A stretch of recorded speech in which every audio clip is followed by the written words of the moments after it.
Salut les amoureux du ballon rond, on commence cette revue de presse en France avec la grosse actualité Mercato qui concerne l'Olympique de Marseille. Comme on l'a évoqué hier soir dans le JT Foot Mercato, le club phocéen a passé la seconde sur son Mercato et comme l'indique l'équipe sur sa une, ce matin, l'OM tente Alexis Sanchez.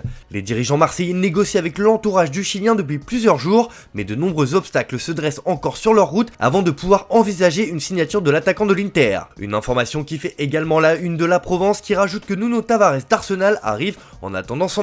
Bref, l'OM fonce sur de nouvelles recrues et pourrait bien réussir un gros coup. On file en Angleterre où les clubs de Première Ligue préparent la nouvelle saison. Mais pour Liverpool, c'est une autre histoire. Les Reds se préparent déjà à un choc face à Manchester City dans le cadre du Community Shield. Cela fait la une du Daily Mirror ce matin car le coach allemand a indiqué que son équipe n'est pas prête. Et oui, les vice-champions d'Europe doivent faire face à deux forfaits importants avec les défections d'Alisson Becker et Diogo Jota. Klopp estime que ces stars ne sont pas encore en pleine forme et que c'est bien dommage pour une confrontation comme celle-ci entre deux cadors du royaume de sa majesté. Pour le Daily Mail, Klopp a tout de même une idée derrière la tête, mais le quotidien note que la saison n'a pas encore commencé, mais il se plaint déjà. Enfin, un mot bien évidemment sur le feuilleton qui passionne tout le pays, la saga Cristiano Ronaldo. Le Portugais fait des pieds et des mains pour quitter Manchester United lors de ce mercato, mais pour l'instant, il semble être dans l'impasse. Sauf que selon The Sun, le quintuple Ballon d'Or met une pression terrible à son club. Il aurait signifié à sa direction qu'il tenait dans sa main une proposition d'un club rival aux Red Devils et l'aurait pressé de fixer un tarif pour son transfert. Pourtant, aucune demande de renseignement n'est parvenue jusqu'au bureau des dirigeants, surtout les têtes pensantes mancuniennes auraient répondu que sa valeur est inestimable, ce qui fait dire aux tabloïds que Man U résiste dans ce bras de fer. On prend la direction de l'Espagne où le FC Barcelone a décidément des ambitions énormes pour la saison prochaine avec un mercato gargantuesque cet été. Et il y a un petit nouveau qui a fait son arrivée chez les Blaugrana, c'est Jules Koundé. Comme le placard de Sport sur sa une, il est déjà là, le Barça a officialisé la signature du défenseur central après avoir payé 50 millions d'euros plus 5 millions d'euros de bonus. Il est excité par son arrivée, Xavi est la clé de mon arrivée ici, nous voyons le football de la même manière, je veux jouer un rôle de premier plan dans un si grand club et je ne me fixe aucune limite. Pour Mundo Deportivo, l'international français est la 5e recrue du Barça cet été.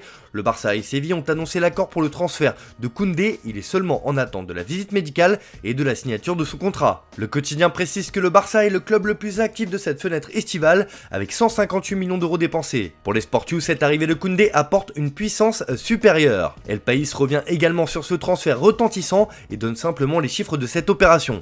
Et effectivement, le Barça a encore mis la main au portefeuille. On reste dans la péninsule ibérique, mais du côté de Madrid cette fois, où le Real n'est pas très actif durant ce mois de juillet.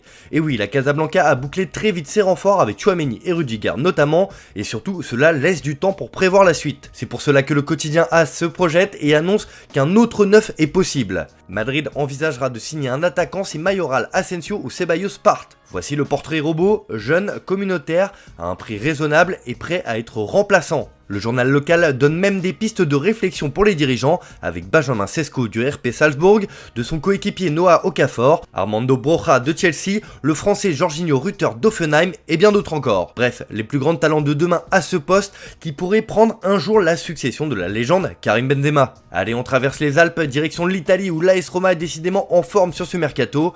Après l'arrivée XXL de Paolo Dybala dans la ville éternelle, l'équipe de José Mourinho s'attaque à Georginio Wijnaldum, indésirable au PSG. Il romaniste à placard ce matin que le néerlandais arrive.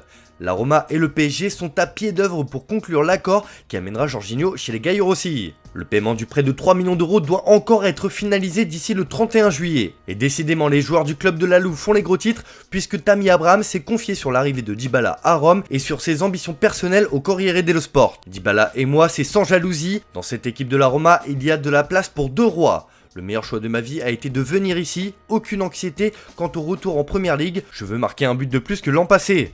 Voilà qui est dit.